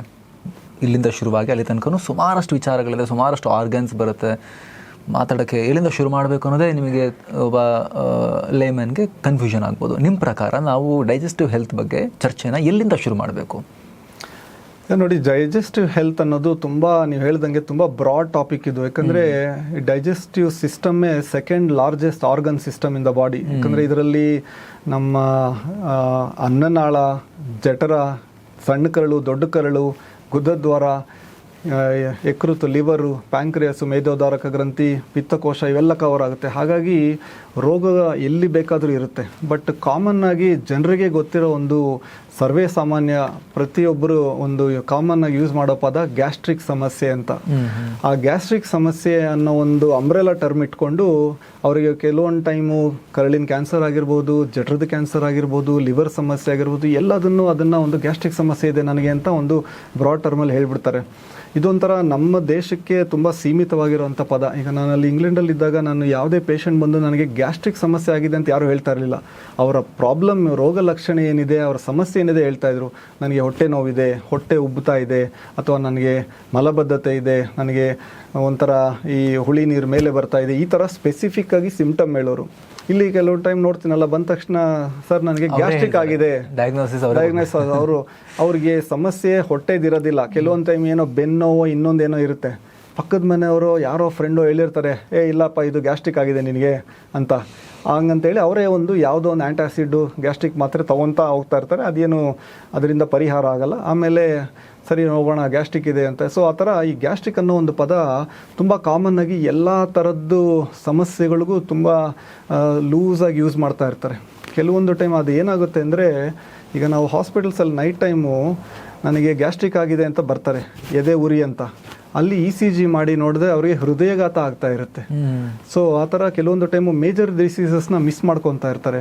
ಹಾಗಾಗಿ ಇದು ಒಂಥರ ಸ್ಪೆಸಿಫಿಕ್ ಆಗಿರಬೇಕು. ಈಗ ಕಾಮನ್ ಆಗಿ ನಾನು ಹೇಳ್ದಂಗೆ ಒಂದು 10 ಜನರಲ್ಲಿ 3 ಜನಕ್ಕೆ ನೀವು ಕೇಳಿ, ಹೊಟ್ಟೆ ಉಬ್ಬೋದಾಗಲಿ, ಒಂಥರ ಅಜೀರ್ಣ, ಒಂಥರ ಎದೆ ಉರಿ, ಒಂಥರ ಏನೋ ಒಂಥರ ಸಂಕಟ, ಆಮೇಲೆ ಸ್ವಲ್ಪ ಮೋಷನ್ ಸಮಸ್ಯೆ, ಇವು ತುಂಬ ಕಾಮನ್ ಆಗಿರುತ್ತೆ. ಎಷ್ಟೊಂದು ಅವರೇ ಮನೆ ಮದ್ದು ತಗೊಂಡು ಕೆಲವೊಂದು ಲೈಫ್ ಸ್ಟೈಲಲ್ಲಿ ಅವರ ಜೀವನ ಶೈಲಿಲೇ ಸಮಸ್ಯೆಗಳಿರುತ್ತೆ. ಅದನ್ನು ಸರಿಪಡಿಸ್ಕೊಂಡು ಈಗ ಮನೆಯಲ್ಲಿ ತಂದೆ ತಾಯಿನೇ ಕೆಲವೊಂದು ಸಲಹೆ ಕೊಡ್ತಾರೆ. ಅಜ್ಜಿ ತಾತ ಎಲ್ಲರ ಮನೇಲಿ ಏನೋ ಒಂದೊಂದು ಹೋಮ್ ರೆಮಿಡೀಸು, ಮನೆ ಮದ್ದು ಇಟ್ಕೊಂಡಿರ್ತಾರೆ. ಸೊ ಆ ಥರದ್ದು ತೊಗೊಂಡು ಅವರಿಗೆ ಪರವಾಗಿಲ್ಲ, ಗುಣ ಆಯಿತು, ಅದೇನೋ ಟೆಂಪ್ರರಿ ಆಗಿ ಅಂದರೆ ಸಮಸ್ಯೆ ಇಲ್ಲ. ಈಗ ಹೊಟ್ಟೆ ಉಬ್ಬೋದು ಯಾವಾಗ ಬೇಕಾದ್ರೂ ಯಾರಿಗೆ ಬೇಕಾದ್ರೂ ಆಗುತ್ತೆ. ಯಾವುದು ಮದುವೆಯಲ್ಲಿ ತಿಂದರು, ಯಾವಾಗ ಅಪರೂಪಕ್ಕೆ ಹೊರಗಡೆ ತಿಂದರು, ನೆಕ್ಸ್ಟ್ ಡೇ ಸ್ವಲ್ಪ ಹಗುರವಾಗಿ ತಿಂದು ಸ್ವಲ್ಪ ಏನೋ ಜೀರಿಗೆ ಕಷಾಯ ಇನ್ನೊಂದು ಮತ್ತೊಂದಂತ ತೊಗೊಂಡ್ರು, ಪ್ರಾಬ್ಲಮ್ ಸಾಲ್ವ್ ಆಯಿತು ಅಂದರೆ ಸಮಸ್ಯೆ ಏನಲ್ಲ. ಅದು ಯಾರಿಗೆ ಪದೇ ಪದೇ ಸ್ವಲ್ಪ ತೊಂದರೆ ಬರ್ತಾ ಇರುತ್ತಲ್ಲ ಅಂಥವರು ನಿರ್ಲಕ್ಷ್ಯ ಮಾಡ್ತಾ ಇರ್ತಾರೆ, ಅದು ಡೇಂಜರ್ ಆಗೋದು. ಸೊ ಆ ಥರ ಕೆಲವು ಈ ಗ್ಯಾಸ್ಟ್ರಿಕ್ ಅನ್ನೋ ಪದ ಯೂಸ್ ಮಾಡಿಕೊಂಡು ಒಂದು 6 ತಿಂಗಳು 1 ವರ್ಷ ಎಲ್ಲ ಹೊಟ್ಟೆ ನೋವಿಂದ ನರಳ್ತಾ ಇರ್ತಾರೆ. ಎಲ್ಲ ಕಡೆ ಹೋಗೋದು, ಇಂಜೆಕ್ಷನ್ ಹಾಕ್ಸ್ಕೊಳ್ಳೋದು, ಯಾವುದೋ ಒಂದು ಗ್ಯಾಸ್ಟ್ರಿಕ್ ಇಂಜೆಕ್ಷನ್ನು, ಗ್ಯಾಸ್ಟ್ರಿಕ್ ಟ್ಯಾಬ್ಲೆಟ್ ಅಂತ. ಸೊ ಕೆಲವೊಂದು ಡಿಸೀಸಸ್ನ ನಮ್ಮ ಹತ್ರ ಬಂದಾಗ ತುಂಬ ಲೇಟ್ ಪ್ರೆಸೆಂಟೇಷನ್, ಅಂದರೆ ಒಂದು ಕ್ಯಾನ್ಸರು ಅಡ್ವಾನ್ಸ್ ಸ್ಟೇಜಸಲ್ಲೆಲ್ಲ ಬರ್ತಾ ಇರ್ತಾರೆ. ಸೊ ಅಲ್ಲಿ ಡೇಂಜರ್ ಆಗೋದದು. ಸೊ ಯಾವ ಒಂದು ಗುಣಲಕ್ಷಣನ ಅವರು ಇಗ್ನೋರ್ ಮಾಡ್ಬೋದು, ಯಾವ ಗುಣಲಕ್ಷಣನ ಅವರು ಇಗ್ನೋರ್ ಮಾಡಬಾರ್ದು ಅನ್ನೋದು, ಆ ಡಿಸ್ಟಿಂಕ್ಷನ್ ಇದೆಯಲ್ಲ, ಅದು ತುಂಬ ಇಂಪಾರ್ಟೆಂಟ್. ಯಾಕಂದರೆ ಈಗ ತುತ್ತು ನುಂಗೋದ್ರಿಂದ ಹಿಡಿದು ಮಲ ಆಚೆ ಬರೋವರೆಗೂ ಡೈಜೆಸ್ಟಿವ್ ಸಿಸ್ಟಮ್ಮೇ ಕಂಟ್ರೋಲ್ ಮಾಡೋದು. ಸೊ ಸಮಸ್ಯೆಗಳು ಎಲ್ಲಿ ಬೇಕಾದರೂ ಇರುತ್ತೆ. ಹೌದು. ಸೊ ಈಗ ಏನಾಗುತ್ತೆ ಅಂದರೆ, ಈಗ ಉದಾಹರಣೆಗೆ ವೆಯ್ಟ್ ಲಾಸ್ ಆಗ್ತಾ ಇರ್ತಾರೆ, ಅಂದರೆ ಶ್ರಮ ಅವರು ಪ್ರಯತ್ನ ಪಡ್ದೇನೆ ತೂಕ, ಅದು ಯಾವತ್ತೂ ನಾರ್ಮಲ್ ಅಲ್ಲ. ಅಂದರೆ ನಾರ್ಮಲ್ ಮನುಷ್ಯ ಈಗ ತೂಕ ಕಡಿಮೆ ಆಗ್ತಾ ಇದ್ದಾನೆ, ಪ್ರಯತ್ನ ಪಡ್ದೇನೆ, ಹಸಿವಾಗ್ತಾ ಇಲ್ಲ, ಹಸಿವು ಕಡಿಮೆ ಆಗ್ತಾಯಿದೆ, ತುತ್ತು ಸ್ವಲ್ಪ ತಿನ್ನೋಷ್ಟೊತ್ತಿಗೆ ನನಗೆ ಸಾಕಾಗ್ತಾ ಇದೆ, ಅಥವಾ ಮಲದಲ್ಲಿ ರಕ್ತ ಹೋಗ್ತಾ ಇದೆ ಪದೇ ಪದೇ, ಇವೆಲ್ಲ ಕೆಲವೊಂದು ಕಾಮನ್ನಾಗಿ ಡಿಸ್ಮಿಸ್ ಮಾಡಿಬಿಡ್ತಾರೆ. ಮಲದಲ್ಲಿ ರಕ್ತ ಅಂದರೆ ನಮ್ಮ ಜನಕ್ಕೆ ಗೊತ್ತಿರೋದು ಒಂದೇ, ಪೈಲ್ಸ್ ಅಂತ. ಕರುಳಿನ ಕ್ಯಾನ್ಸರು ನಾವು ಡೈಲಿ ನೋಡ್ತೀವಿ. ಈಗ ನಮ್ಮದು ಗ್ಯಾಸ್ಟ್ರೋಎಂಟ್ರಾಲಜಿ ಸಂಸ್ಥೆ ಪ್ರತಿದಿನ ಜಠರದ ಕ್ಯಾನ್ಸರ್ ಆಗಿರ್ಬೋದು, ಅನ್ನನಾಳದ ಕ್ಯಾನ್ಸರ್ ಆಗಿರ್ಬೋದು, ಕರುಳಿನ ಕ್ಯಾನ್ಸರ್ ಆಗಿರ್ಬೋದು, ಇದು ಪ್ರತಿದಿನ ನೋಡ್ತೀವಿ.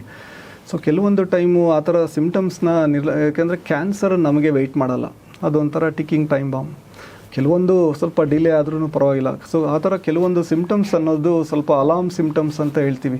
ಅಂಥದ್ದನ್ನು ಯಾರೇ ಆಗಲಿ ನಿರ್ಲಕ್ಷಣೆ ಮಾಡಬಾರ್ದು. ಈಗ ಯಾರಿಗೇ ಆಗಲಿ ತುತ್ತು ನುಂಗೋಕ್ಕಾಗ್ತಾ ಇಲ್ಲ ಅಂದ್ಕೊಳ್ಳಿ, ಈಗ ನಮ್ಮ ಅನ್ನನಾಳ ಒಂದು ಸ್ಟ್ರೈಟ್ ಪೈಪ್ ಥರ, ಮೇಲ್ಗಡೆಯಿಂದ ನುಂಗಿದ್ರೆ ಕೆಳಗಡೆಗೆ ಏನು ಸಮಸ್ಯೆ ಇಲ್ಲದೆ ಹೋಗಬೇಕು. ನುಂಗೋಕ್ಕೆ ಸಮಸ್ಯೆ ಆಗ್ತಾ ಇದೆ ಅಂದಾಗ ಅದನ್ನು ನಿರ್ಲಕ್ಷಣೆ ಮಾಡೋದು ಅದು ಒಳ್ಳೆ ಇದಲ್ಲ. ಯಾಕಂದರೆ ಅಲ್ಲಿ ಏನೋ ಸಮಸ್ಯೆ ಇದೆ. ಸೇಮ್ ಹೊಟ್ಟೆ ನೋವಾಗಲಿ, ಹೊಟ್ಟೆ ನೋವು ಪ್ರತಿದಿನ ಬರ್ತಾ ಇದೆ, ಅಥವಾ ಮಲಗಿರೋ ಮನುಷ್ಯನ ರಾತ್ರಿ ಎಬ್ಬಿಸ್ತಾ ಇದೆ, ಅಥವಾ ತುಂಬ ಫ್ರೀಕ್ವೆಂಟಾಗಿ ಕಾಡ್ತಾ ಇದೆ, ಹಲವಾರು ಥರದ್ದೆಲ್ಲ ಜೀವನ ಶೈಲಿ ಬದಲಾವಣೆ ಮಾಡ್ಕೊಂಡಿದ್ದಾರೆ, ಆಹಾರದಲ್ಲಿ ಬದಲಾವಣೆ ಎಲ್ಲ ಥರದ್ದು ಮಾಡ್ತಾಯಿದ್ರು ಅವರಿಗೆ ಸಮಸ್ಯೆ ಇದೆ ಅಂದರೆ ಒಳಗಡೆ ಏನೋ ಒಂದು ರೋಗ ಇರುತ್ತೆ. ಕೆಲವೊಂದು ಟೈಮು ಈಗ ನಮ್ಮ ಹಾಸ್ಪಿಟ್ಲಿಗೆ ಬರೋರು ಎಲ್ಲರಿಗೂ ರೋಗ ಇರಲ್ಲ, ಕೆಲವರಿಗೆ ರೋಗ ಲಕ್ಷಣ ಮಾತ್ರ ಇರುತ್ತೆ, ಕೆಲವ್ರಿಗೆ ರೋಗ ಇರುತ್ತೆ. ಯಾರಿಗೆ ರೋಗ ಇದೆ ಅವರಿಗೆ ರೋಗನ ಗುಣಪಡಿಸ್ಬೇಕು. ರೋಗ ಇಲ್ಲ ಅಂದರೆ ಓಕೆ, ಒಳ್ಳೆಯದು. ಅವರ ರೋಗ ಲಕ್ಷಣನ ಯಾವ ಥರ ಫಿಕ್ಸ್ ಮಾಡಬೇಕು ಅನ್ನೋದ್ರ ಬಗ್ಗೆ ನೋಡ್ತಾ ಇರ್ತೀವಿ. ನೀವು ಒಂದು ಎಕ್ಸಾಂಪಲ್ ಕೊಟ್ಟರೆ, ಈಗ ಅದು ಫುಡ್ ತಿನ್ಬೇಕಾದ್ರೆ ನುಂಗಕ್ಕಾಗಿಲ್ಲ ಅಂದರೆ ಇಶ್ಯೂ ಆಗ್ತಿದೆ ಅಂದರೆ ಅಲ್ಲೇನೋ ಇರುತ್ತೆ, ಪ್ರಾಬ್ಲಮ್ ಇರುತ್ತೆ, ಕೂಡಲೇ ಚೆಕ್ ಮಾಡ್ಕೋಬೇಕು ಅಂತ. ಈ ಥರದ್ದು ಇನ್ನಷ್ಟು ಎಕ್ಸಾಂಪಲ್ ಕೊಡ್ಬೋದಾ? ಡೈಜೆಸ್ಟಿವ್ ಹೆಲ್ತ್ಗೆ ಸಂಬಂಧಪಟ್ಟಂತೆ ಈ ಥರ ಆದರೆ ಇಗ್ನೋರ್ ಮಾಡಬಾರ್ದು ಅನ್ನೋ ಥರದ್ದು ಒಂದಷ್ಟು ಎಕ್ಸಾಂಪಲ್ಸ್ ಕೊಡ್ಬೋದಾ? ಈಗ ಮೋಸ್ಟ್ ಇಂಪಾರ್ಟೆಂಟ್, ಈಗ ಯಂಗರ್ ಜನ್ರೇಷನ್ನಲ್ಲಿ ಈ ಎದೆ ನೋವು, ಎದೆ ಉರಿ ಅನ್ನೋದು ಇದೆಯಲ್ಲ, ಇದು ಒಂದು ಸಿಂಪ್ಟಮ್, ಇದೊಂದು ರೋಗ ಲಕ್ಷಣ. ಯಾರೇ ಆಗಲಿ ತುಂಬ ಇದನ್ನು ಲೈಟಾಗಿ ತೊಗೊಬಾರ್ದು. ಯಾಕಂದರೆ ನಾನು ಹೇಳ್ದಂಗೆ ಕೆಲವೊಂದು ಟೈಮು ಎದೆ ಉರಿ ಅಂದ್ಕೊಂಡು ಬರ್ತಾರಲ್ಲ, ಅವ್ರಿಗೆ ಆ್ಯಕ್ಚುಲಿ ಹೃದಯಘಾತ ಆಗ್ತಾ ಇರುತ್ತೆ. ಗ್ಯಾಸ್ಟ್ರಿಕ್ ಸಮಸ್ಯೆಯಿಂದ ಯಾರಿಗೂ ಪ್ರಾಣ ಹೋಗೋದಿಲ್ಲ ಇಮಿಡಿಯೇಟ್ಲಿ, ಹೃದಯಘಾತನ ಮಿಸ್ ಮಾಡಿಕೊಂಡ್ರೆ ಪ್ರಾಣ ಹೋಗುತ್ತೆ. ಈಗ ಎಷ್ಟೊಂದು ನಾವು ಮೀಡಿಯಾ ಅಲ್ಲಿ ಇಲ್ಲಿ ಎಲ್ಲ ಕಡೆ ರಿಯಲ್ ಆಗಿ ನೋಡಿದ್ದೀವಿ, ಎಷ್ಟೊಂದು ಜನ ಯಂಗ್ಸ್ಟರ್ಸ್ಗೆಲ್ಲ ಪ್ರಾಣ ಹೋಗಿದೆ. ಸೊ ಏನಾಗುತ್ತೆ ಅಂದರೆ, ಯಾರಿಗೇ ಆಗಲಿ ಫಸ್ಟ್ ಟೈಮ್ ಎದೆಯಲ್ಲಿ ಏನೋ ಒಂಥರ ಟೈಟ್ನೆಸ್ಸು, ಅಥವಾ ಏನೋ ವಿಪರೀತ ಉರಿ ಬರ್ತಾ ಇದೆ, ಅಥವಾ ಎದೆಯಲ್ಲಿ ಏನೋ ಒಂಥರ ನೋವಿದೆ, ಏನೋ ಒಂದು ಸ್ವಲ್ಪ ಅವರ ಎದೆ ಗೂಡಲ್ಲಿ ಸ್ವಲ್ಪ ಏನೋ ಸಮಸ್ಯೆ ಅನ್ನಿಸ್ತಾ ಇದೆ ಅವರಿಗೆ, ಅದು ಏನೋ ಒಂದು ಗ್ಲಾಸ್ ನೀರೋ ಮಜ್ಜಿಗೆನೋ ಏನೋ ಒಂದು ಮನೇಲಿ ಏನೋ ಕೊಟ್ಟರು ಕುಡಿದ್ರು ಕಡಿಮೆ ಆಗ್ತಾ ಇಲ್ಲ, ಹಾಗೇ ಇದೆ ಅಂದರೆ ಅದನ್ನು ನಿರ್ಲಕ್ಷಣೆ ಮಾಡಬಾರ್ದು. ನಿಯರೆಸ್ಟ್ ಹಾಸ್ಪಿಟ್ಲ್ಗೆ ಹೋಗಿ ಒಂದು ಬೇಸಿಕ್ ಒಂದು ECG ಮಾಡಿಸ್ಕೊಬೇಕು. ECG ಮಾಡಿದ ತಕ್ಷಣ ಗೊತ್ತಾಗುತ್ತೆ ಹೃದಯದ ಏನಾದರೂ ಇದೆಯಾ ಇಲ್ವಾ ಅಂತ. ಯಾಕಂದರೆ ನಾವು ಆ್ಯಸ್ ಎ ಗ್ಯಾಸ್ಟ್ರೋಎಂಟ್ರಾಲಜಿಸ್ಟನ್ನು ಪ್ರಯಾರಿಟೈಸ್ ಮಾಡೋದು ಹಾರ್ಟ್. ಯಾಕಂದರೆ ಹೃದಯಘಾತದಿಂದ ಜನಕ್ಕೆ ರೂಲ್ ಔಟ್ ಮಾಡಬೇಕು. ಒಂದು ಸರಿ ಚೆಕಪ್ ಮಾಡಿಸ್ಕೊಂಡು ಆಮೇಲೆ ಪದೇ ಪದೇ ಎದೆನೋ ಬರ್ತಾ ಇರುತ್ತೆ ಕೆಲವರಿಗೆ. ಈಗ ರಾತ್ರಿ ಹೊತ್ತು 10 ಜನ ಹಾಸ್ಪಿಟ್ಲಿಗೆ ಎದೆನೋ ಅಂದ್ಕೊಂಡು ಹೋದರೆ ಅದರಲ್ಲಿ 8 ಜನಕ್ಕೆ ಹಾರ್ಟಿಗೆ ಹೃದಯಕ್ಕೆ ಸಂಬಂಧಪಟ್ಟಿದ್ದು ಏನೂ ಇರಲ್ಲ. ಬಟ್ ಏನಂದರೆ ಫಸ್ಟ್ ಟೈಮ್ ಆಗ್ತಾ ಇದ್ದಾಗ ಒಂದು ಸರಿ ಹೋಗಿ ತೋರಿಸ್ಕೊಂಡು ಹೃದಯದ ಏನು ಇಲ್ಲ ಅಂತ ಅದನ್ನು ಕ್ಲಿಯರ್ ಮಾಡ್ಕೊಳ್ಳೋದು ತುಂಬ ಇಂಪಾರ್ಟೆಂಟ್. ಕೆಲವರಿಗೆ ಹೋಗಿರ್ತಾರೆ ಹಾಸ್ಪಿಟ್ಲಿಗೆ, ಏನ್ರಿ ಮೊನ್ನೆನೂ ಬಂದಿದ್ದೀರಾ, ECG ಮಾಡಿದ್ವಿ, ನಿಮ್ಗೇನು ಹಾರ್ಟ್ದಿಲ್ಲ ಅಂತ ಹೇಳಿದ್ವಿ, ಮತ್ತೆ ಬಂದಿದ್ದೀರಲ್ಲ ಅಂತೇಳಿ ಇಂಜೆಕ್ಷನ್ ಅದು ಕೊಟ್ಟು. ಬಟ್ ಇವ್ರಿಗೇನಾಗುತ್ತೆ ಯಾವಾಗ ಗೊತ್ತಾಗಲ್ಲ ಎಲ್ಲಿ ಹೋಗ್ಬೇಕು ಏನಂತ. ಸೊ ಈ 8 ಜನ ಇರ್ತಾರಲ್ಲ, 10 ಜನರಲ್ಲಿ ಬರೀ ನೋವು ಬರ್ತಾ ಇರುತ್ತೆ, ಬಟ್ ಹೃದಯದ ಸಮಸ್ಯೆ ಇರಲ್ಲ. ಅದು ನಾನ್ ಕಾರ್ಡಿಯಾಕ್ ಚೆಸ್ಟ್ ಪೇನ್ಸ್ ಅಂತೀವಿ. ಅಂದರೆ ಹೃದಯದಲ್ಲ, ಬಟ್ ಹೃದಯ ಥರ ಅದೇ ಜಾಗದಲ್ಲಿ ಇರುತ್ತೆ. ಯಾಕಂದರೆ ಇಲ್ಲಿ ನಮಗೆ ಅನ್ನನಾಳ ಜಠರ ಇದೆ. ಸೊ ಕಾಮನ್ ಕಾಸು ಅಸಿಡಿಟಿ, ರಿಫ್ಲಕ್ಸು, ಈ ಗ್ಯಾಸ್ಟ್ರೋಇಸೋಫೇಜಿಯಲ್ ಸಮಸ್ಯೆಗಳಿರುತ್ತೆ. ಆ ಟೈಮಲ್ಲಿ ನಾವು ಆ್ಯಸ್ ಎ ಗ್ಯಾಸ್ಟ್ರೋಎಂಟ್ರಾಲಜಿಸ್ಟು ನಾವು ಫರ್ದರ್ ಈಗ ಯಾವ ಥರ ಹೃದಯದ ಡಾಕ್ಟರ್ಸು ECG, ಎಕೋಕಾರ್ಡಿಯೋಗ್ರಾಮು, ಟ್ರೆಡ್ಮಿಲ್ ಅಂತೆಲ್ಲ ಮಾಡ್ತಾರಲ್ಲ, ಕೆಲವೊಂದು ನಾವು ಅದಕ್ಕೆ ಎಂಡೋಸ್ಕೋಪಿ ಆ ಥರದ್ದು ಪರೀಕ್ಷೆ ಮಾಡಿ ಒಳಗಡೆ ಏನಾದರೂ ಸಮಸ್ಯೆಯಿಂದ ಈ ಮನುಷ್ಯನಿಗೆ, ಯಾಕಂದರೆ ಯಾರಿಗೇ ಆಗಲಿ ಎದೆ ನೋವು ಬಂದರೆ ಅದು ಒಂಥರ ಅವ್ರಿಗೆ ಏನೋ ಒಂದು ಆತಂಕ, ಭಯ ಬರುತ್ತೆ. ಸೊ ಎಷ್ಟೇ ಸರಿ ECG ಮಾಡಿಸಿರಲಿ ಅವ್ರಿಗೆ. ಸೊ ಹಾಗಾಗಿ ಅಂಥವು ನಾವು ಸ್ವಲ್ಪ ತೋರಿಸ್ಕೊಂಡು ಕ್ಲಿಯರ್ ಮಾಡ್ಕೊಬೇಕು.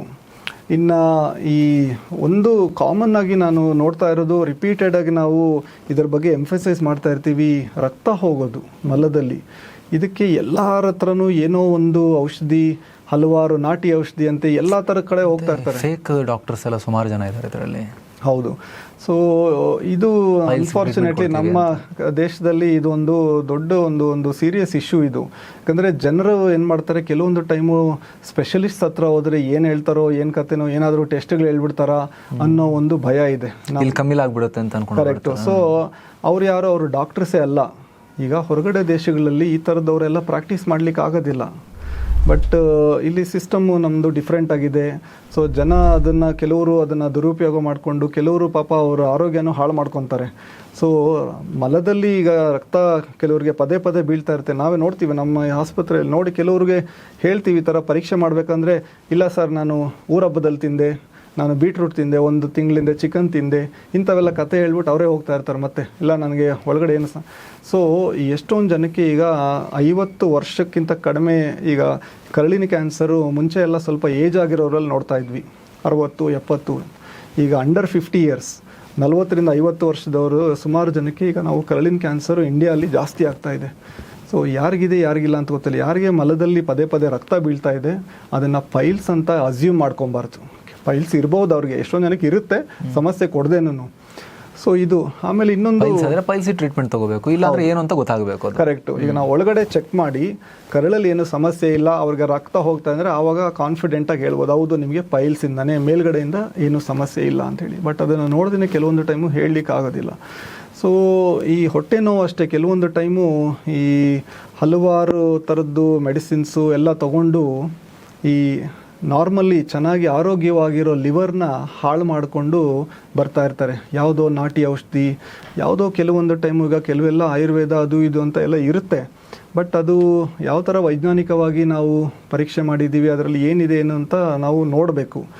ಗೊತ್ತಿಲ್ಲದೆ ಏನೋ ಒಂದು ತೊಗೊಳ್ಳೋಕೆ ಸ್ಟಾರ್ಟ್ ಮಾಡಿದ್ರೆ ಕೆಲವೊಂದು ಟೈಮು ಕಿಡ್ನಿಗಳಿಗೂ ಸಮಸ್ಯೆ ಆಗುತ್ತೆ, ಲಿವರ್ಗೂ ಸಮಸ್ಯೆ. ಲಿವರು ನಮ್ಮ ಶರೀರದಲ್ಲಿ ತುಂಬ ಕ್ಷಮಿಸೋ ಅಂಥ ಆರ್ಗನ್ನು. ಅದು ಆ್ಯಕ್ಚುಲಿ ನಮಗೆ ಯಾವುದೇ ರೀತಿಯಲ್ಲಿ ತೊಂದರೆ ಕೊಡೋದಿಲ್ಲ. ನಾವು ಅದಕ್ಕೆ ತೊಂದರೆ ಕೊಟ್ಟರೆ ಅದರ ತಾಳ್ಮೆನೂ ಹೋಗುತ್ತೆ. ಸೊ ಕೆಲವೊಂದು ಟೈಮು ಚೆನ್ನಾಗಿ ಒಳ್ಳೆ ಆರೋಗ್ಯವಾಗಿರೋ ಲಿವರ್ನ ಯಾವ್ಯಾವುದೋ ನಾಟಿ ಔಷಧಿ ಅದು ಇದು ತಗೊಂಡು ಕೆಲವರು ಬರ್ತಾರೆ, ತುಂಬ ಹಳದಿ ಕಲರಲ್ಲಿ ಲಿವರೆಲ್ಲ ಡ್ಯಾಮೇಜ್ ಆಗಿ ತುಂಬ ಒಂದು ಅಡ್ವಾನ್ಸ್ ಒಂದು ಲಿವರ್ ಫೇಲ್ಯೂರ್ ಸ್ಟೇಜಲ್ಲಿ ಬರ್ತಾ ಇರ್ತಾರೆ. ಸೊ ಇದು ಜನರಿಗೆ ಒಂಥರ ಇದ್ರದ್ದು ಒಂದು ಅವೇರ್ನೆಸ್ ಅನ್ನೋದು ಇರಬೇಕು ಫಸ್ಟು. ಯಾವುದೋ ಒಂದು ಅನ್ವಾಂಟೆಡ್ ಅನ್ವೆರಿಫೈಡ್ ಮೆಡಿಸಿನ್ಸ್ನ ತೊಗೊಳಕ್ಕೆ ಹೋಗಬಾರ್ದು. ಇನ್ನು ಈ ಆ್ಯಂಟಾಸಿಡ್ ಅನ್ನೋದು ಈ ಚಾಕ್ಲೇಟ್ ಥರ ಯೂಸ್ ಮಾಡ್ತಾ ಇರ್ತಾರೆ.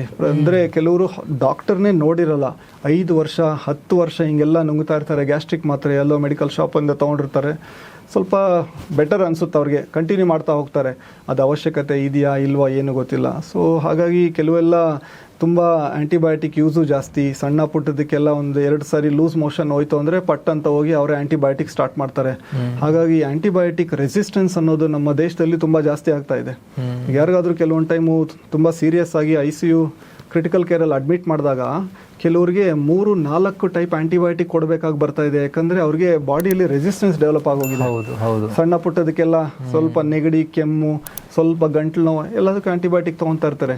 ಈಗ ಇಂಗ್ಲೆಂಡಲ್ಲಿ ನಲ್ಲಿ ಒಂದು ಜನರಲ್ ಪ್ರಾಕ್ಟೀಷನರ್ಗೆ ನನಗೆ ಸ್ವಲ್ಪ ಜ್ವರ ಇದೆ, ಸ್ವಲ್ಪ ನೆಗಡಿ ಕೆಮ್ಮು ಇದೆ ಅಂದರೆ ಅಪಾಯಿಂಟ್ಮೆಂಟ್ ಸಿಗೋದೆ 4 ದಿನ ಆದಮೇಲೆ ಅವ್ರ ಹತ್ರ, ಜನರಲ್ ಪ್ರಾಕ್ಟೀಷನರ್ MBBS ಡಾಕ್ಟರ್ ಹತ್ರ. ಅಷ್ಟೊತ್ತಿಗೆ ಎಷ್ಟೊಂದು ನೆಗಡಿ ಕೆಮ್ಮು ಅದೆಲ್ಲ ಹೊಟ್ಟೋಗಿರುತ್ತೆ ಅವ್ರ ಹತ್ರ ಹೋಗೋಷ್ಟೊತ್ತಿಗೆ. ಅವ್ರ ಹತ್ರ ಹೋದ್ರೂ ಅವರು ಇನ್ನೇನ್ರಿ ಕಡಿಮೆ ಆಗ್ತದೆ ನಿಮಗೆ, ಯಾವುದು ಮೆಡಿಸಿನ್ ಬೇಡ ಅಂತ ಕಳಿಸ್ಬಿಡ್ತಾರೆ ಅಲ್ಲಿ. ಹಾಗಾಗಿ ಆ್ಯಂಟಿಬಯೋಟಿಕ್ ಒಂದು ಯಾರಿಗಾದರೂ ಸಮಸ್ಯೆ ಇದ್ದಾಗ ಕೊಟ್ಟರೆ ತುಂಬ ಚೆನ್ನಾಗಿ ಕೆಲಸ ಮಾಡುತ್ತೆ. ಬಟ್ ಇಲ್ಲಿ ಡಾಕ್ಟರ್ಸು ಕೊಡದೆ ಹೋದರೂ ಅವರೇ ತೊಗೊತಾ ಇರ್ತಾರೆ. ಸೊ ಆ್ಯಂಟಿಬಯೋಟಿಕ್ ದುರುಪಯೋಗ ಇದೆಯಲ್ಲ, ಇದೊಂದು ಬಿಗ್ಗೆಸ್ಟ್ ಇದು. ಸೊ ಈ ಥರದ್ದೆಲ್ಲ ಮೆಡಿಸಿನ್ಸ್ನ ತೊಗೊಂಡು ಕೆಲವೊಂದು ಟೈಮು ಆರೋಗ್ಯನ ಹಾಳು ಮಾಡ್ಕೊತಾ ಇರ್ತಾರೆ. ಹೆಚ್ಚಿನ ಜನಕ್ಕೆ ಒಂದಲ್ಲ ಒಂದು ರೀತಿ ಹೊಟ್ಟೆ ಇಶ್ಯೂ ಇದೆ ಇವಾಗ ಅಂಥೇಳಿ. ಮೆಜಾರಿಟಿ ಆಫ್ ಪೀಪಲ್ ಇವಾಗ ಹೊಟ್ಟೆಗೆ ಸಂಬಂಧಪಟ್ಟ ಅಥವಾ ಜೀರ್ಣಾಂಗಕ್ಕೆ ಸಂಬಂಧಪಟ್ಟ ಇಶ್ಯೂ ಇದೆ ಅಂತ ಒಪ್ಕೊಂತಾರೆ. ಯಾಕೆ ಇಷ್ಟೊಂದು ವೈಡ್ ಸ್ಪ್ರೆಡ್? ಯಾಕೆ ತುಮಕೂರು ಬಿರಿಯಾನಿ, ಕೊಳ್ಳೇಗಾಲ ಬಿರಿಯಾನಿ ಅವೆಲ್ಲ ಎಲ್ಲಿಂದ ಯಾವ ಥರ ಅದು ಬಂತು ಅನ್ನೋದೇ ಗೊತ್ತಾಗ್ತಾ ಇಲ್ಲ. ಅಂದರೆ ಫುಡ್ ಅನ್ನೋದು ಅಷ್ಟು ಜಾಸ್ತಿ ಒಂಥರ ಜನ ಟೆಂಪ್ಟೇಷನ್ ಪೊಲ್ಯೂಷನ್ ತಪ್ಪಿಸ್ಕೊಳ್ಳೋಕೆ ಕಷ್ಟ ಆಗ್ತಾ ಇದೆ. ಏನಾಗ್ತಾ ಇದೆ ಅಂದರೆ ಹೊರಗಡೆ ಈಟಿಂಗ್ ಕಲ್ಚರ್ ಜಾಸ್ತಿ, ಡೈಲಿ ಹಬ್ಬ ಆಗ್ತಾ ಇದೆ, ಬೇರೆ ಬೇರೆ ಹಬ್ಬಗಳೆಲ್ಲ ಮಾಡ್ಕೊತಾ ಇದ್ದಾರೆ, ತಿಂತಾ ಇರೋ ಕ್ವಾಂಟಿಟಿ ಜಾಸ್ತಿ. ಆಹಾರ ಇದೆಯಲ್ಲ, ನಾವು ತಿನ್ನೋ ಆಹಾರದಲ್ಲೇ ಆ್ಯಕ್ಚುಲಿ ಅಷ್ಟೋ ಇಷ್ಟೋ ವಿಷ ಇದೆ. ಈ ನಿದ್ದೆ ಅನ್ನೋದು ಯಾರಿಗೆ ಸರಿ ಇಲ್ಲ ಅವರಿಗೆ ಹಲವಾರು ಪ್ರಾಬ್ಲಮ್ಸ್ ಶುರು ಆಗುತ್ತೆ, including digestive health problems, blood pressure, ಹೃದಯ ಸಮಸ್ಯೆ ಎಲ್ಲ ಥರ ಸ್ಟಾರ್ಟ್ ಆಗುತ್ತೆ. ಸಾಫ್ಟ್ವೇರು ಅದು ಇದು ಅಂತ ನೈಟ್ ಶಿಫ್ಟ್ಸು, ಅವರಿಗೆ ಒಂಥರ ಲೈಫ್ ಸ್ಟೈಲೇ ಒಂಥರ ಸಮಸ್ಯೆ ಆಗ್ತಾ ಇದೆ. ಈ ರಾತ್ರಿ ಹೊತ್ತು ತುಂಬ ಲೇಟಾಗಿ ಊಟ ಮಾಡೋದು ಜಾಸ್ತಿ ಆಗಿದೆ. ಸೊ ಈಗ ನಮ್ಮ ಶರೀರ ಅದಕ್ಕೆ ಡಿಸೈನ್ಡ್ ಇಲ್ಲ. ಸೊ ಹೀಗಾಗಿ ಏನಾಗ್ತಾ ಇದೆ, ಈ ಬೊಜ್ಜು, ಅದ್ರ ಜೊತೆಗೆ ಈ ಫ್ಯಾಟಿ ಲಿವರ್ ಅಂತೇಳಿ, ಅದ್ರ ಜೊತೆಗೆ ಶುಗರು, BP, ಕೊಲೆಸ್ಟ್ರಾಲ್, ಇವೆಲ್ಲ ಒಂಥರ ಮೆಟಬಾಲಿಕ್ ಸಿಂಡ್ರೋಮ್ ಅಂತೀವಿ. ಏನು ಕುಡಿಬೇಕು, ಯಾವ್ದು ಕುಡಿಬಾರ್ದು, ಇದೆಲ್ಲ ಸ್ವಲ್ಪ ನಾವು ಡೀಪಾಗಿ ಡಿಸ್ಕಷನ್ ಮಾಡೋಣ ಅಂತ. ಮುಂಚೆ ಎಲ್ಲ ಹಳ್ಳದ ನೀರು ಬೇಕಾದ್ರೂ ಕುಡಿಯುವಂತ ಇದ್ದಿತ್ತು. ಇವಾಗ ನಿಧಾನಕ್ಕೆ ಬಾಟಲ್ಡ್ ವಾಟರ್ ಕುಡಿತೀನಿ ಅನ್ನೋ ಲೆವೆಲಿಗೆ ಬಂದಿದ್ದಾರೆ.